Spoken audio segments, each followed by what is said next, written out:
internet. Today we're in a Porsche 996 Carrera from the year 1998 and it is good. I've just spent some time driving as you would have seen in my last video, a BMW i3, and I cannot begin to tell you what a different experience this is. It's unreal. It's the antithesis of the electric car. Because in your head, when you're in something else, it makes sense at the time because that's what you're driving.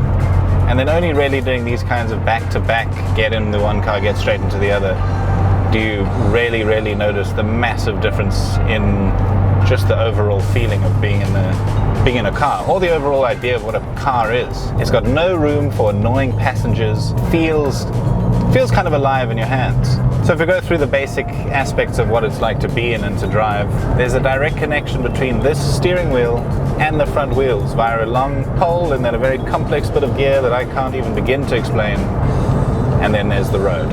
And that's kind of how it should be. And the steering is dead on. If I was going to buy one of these things and go wanting to go very quickly with it, I might just upgrade the brakes a touch, just because of the time that the car's made. The technology maybe wasn't there necessarily. And it does sound like a classic Porsche. It has the 3.6 litre flat six producing around 320 horsepower in a car that weighs 1,300 kilos. So that's quite a lot of lightness with your power. I mean, there are hot hatches today that aren't that light. You know, there is a culture around these types of cars, or at least quick classic cars, where they never ever really get driven. They're just parked off and they're polished to death, and everybody gets to tell their mates that they've got this mint condition, whatever it is. I mean, why would you have all of the power and all of the engineering and all of the craftsmanship if only to let it sit and deteriorate in some glass capsule somewhere? It just doesn't really make sense.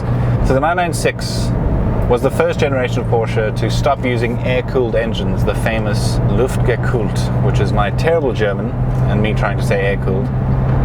And they use a water-cooled system. It was actually a massive step from the 993 to the 996, almost completely new chassis architecture, obviously completely new body, and new engine. And a lot of people got very upset, and they're still very upset to this day. I'm not sure if I care as much as some of them do, because this water-cooled engine is a hell of a lot of fun. And it has the amount of power that you can actually exploit on the road and be having fun. So one of the really good things about having a car that doesn't have 700 horsepower where you need to change gear, you know, every single second, is that you actually get to experience the sensation of acceleration.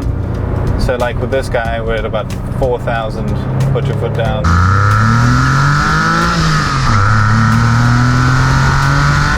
And you experience the revs building. And it just enhances the sensation much more than just going by so quickly. You've got to adjust your driving style to the car's style. The better you get to know the car, the better your driving experience becomes. And I dream of getting to know a car like this very well. So a big thank you to Club 9 in Cape Town who let me take the car out for the day. I'll put a link in the description to their website and you can go and check this car out for yourself. It's for sale on their floor.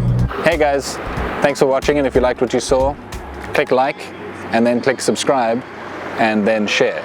And if you have any ideas for cars that you'd like to see on the vlog, let me know, see what I can sort out. In the meantime, thank you very much for your time, and have a good night, good day, or good morning.